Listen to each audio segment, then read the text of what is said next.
People, so Andrew have to come down here. Half a bumbo clad cabbage. $500 blood clad dollar. Poor name Andrew only have to come down right now. Jam Culture for the latest in Jamaican news and reviews. Click to subscribe. Yeah, people, so welcome to another video from Jam Culture on this beautiful Tuesday morning or afternoon. Hoping alright and things. So we could jump right into the update. So the first update we have is SSL, you know what I mean, the Stock Security Limited, the fraud it plays with it, you know what I mean, I hope you seeing both money. Apparently, you know what I mean, them fined 30 million US dollar, which is about 4.8 billion Jamaican dollars to pay out to the people and what them defraud. Which is very good news to everybody, like Bolt and the rest of investors who were defrauded. You know, that means that people can start get back their money and can start, you know what I mean, see some returns and start to some justice. So really happy for that still. I'm happy to everybody else, you know what I mean, you know, can get them things sorted out. So that is that for that piece of the report still, people. Yeah, people, so on to the main story for this video, you know what I mean, Janelle Bromfield, Olympian from St. Elizabeth. I think that's where she come from, yeah, went to States. You know what I mean, as we all know, she's been in the media with some controversy about the whole discrimination against her and everything, and you know, she gave an interview with Simone Clark Cooper about, you know what I mean, everything, and that she's free to return back to Jamaica, and like she appeared to seek asylum in the US. So you know that I might take on it, you know what I mean. It's sad if you know that they said come to, but I could listen to what Simone officer. So and Junelle officer as well. Janelle Bromfield is my guest in the big chair tonight. I am so grateful to have you here. Thank you for agreeing to talk to me. First off, let me ask you just a very generic question. How are you? I'm doing good. I feel as if after the Olympic, life has taken a turn for the good, because yesterday I was in New York and I got to walk in my first fashion show, which is a big milestone, I would say, because it's New York Fashion Week. So I'm happy about that. Fantastic. So I was struck by your response when we reached out to you. I just mentioned it in the opening. I wanted to fly you home. You said you don't want to come home right now. Further, Janelle, you said you're afraid to come home. I mean, during the Olympics and even before, like, I had to turn off my inbox because I was getting death threats from people. I had Jamaicans in my inbox saying that they wish my foot gets broken when I'm running at the Olympics, and if I come home, they're going to basically kill me. So I didn't feel like it was the right time, even though I wanted to go back to see my family, to go home. Do you think people understand the magnitude of what has been happening to you in the last couple of months? Do we get it? Personally, no. And that's because I grew up in Jamaica. I only moved here like 2 years ago.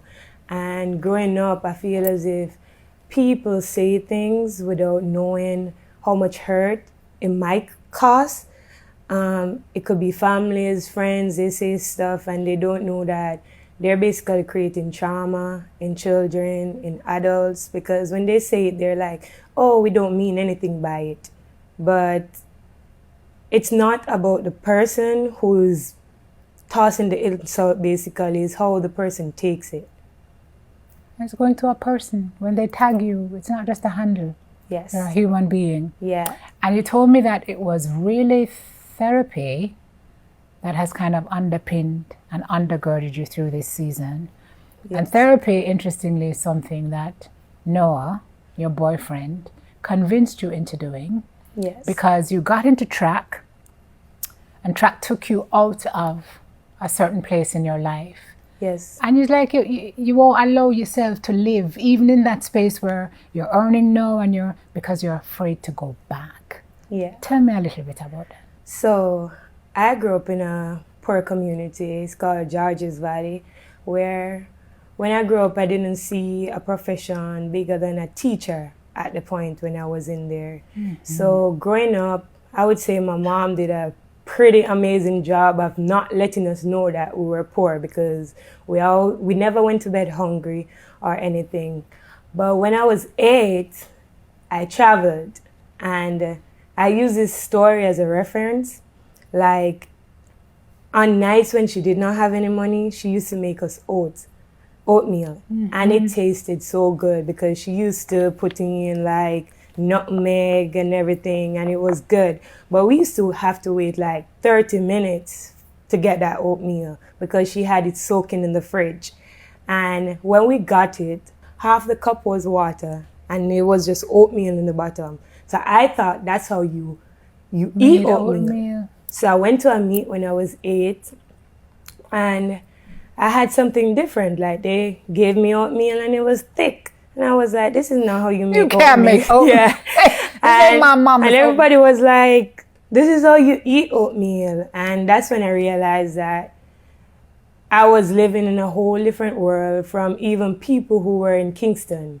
Because even the people on the team, the kids were like, oh, you country. I'm like, I didn't see myself as country. It was just that what I knew. But I started to see the world differently. And when I came out, I was like, yeah, I don't want to go back, because I don't want to be limited to just being a teacher. I don't want to stop going to school at 14 or 15. I want to go my furthest in life, basically. So I was like, I'm going to be an Olympian. And so you decided at 8 that you were going to be an Olympian? yes, because I used to wake up in the morning like 2 o'clock watching races. So I was like, yeah, this is what I want to do. Look at you in the middle of your dream. Yes, I am. Sometimes I forget. Sometimes you have to pinch yourself. Yeah. Janelle, look at you, girl. Look at you. You know, self-praise, sometimes they say self-praise is no recommendation, but sometimes you got to look at yourself and say, boy, I did the thing. Yeah. Yeah, people, so this was a snippet of the video from Junelle Bromfield and Simone Clark Cooper. You know what I mean? Based on the whole situation we're going with her. Discrimination which she experienced, you know, and you know what I mean, as me I say, as a nation, it look bad, pal. We need for whoever the people who are bully this girl need to stop. And you know what I mean, because it look good. She's an Olympian and she represents the country globally, and we need to stop.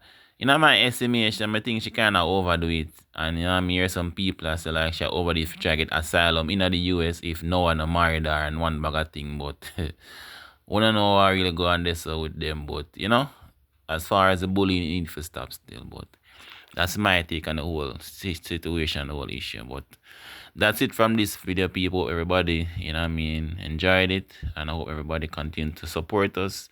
Continue to like, you know, the videos, subscribe to the channel. And as usual, let's keep it jamming. God bless.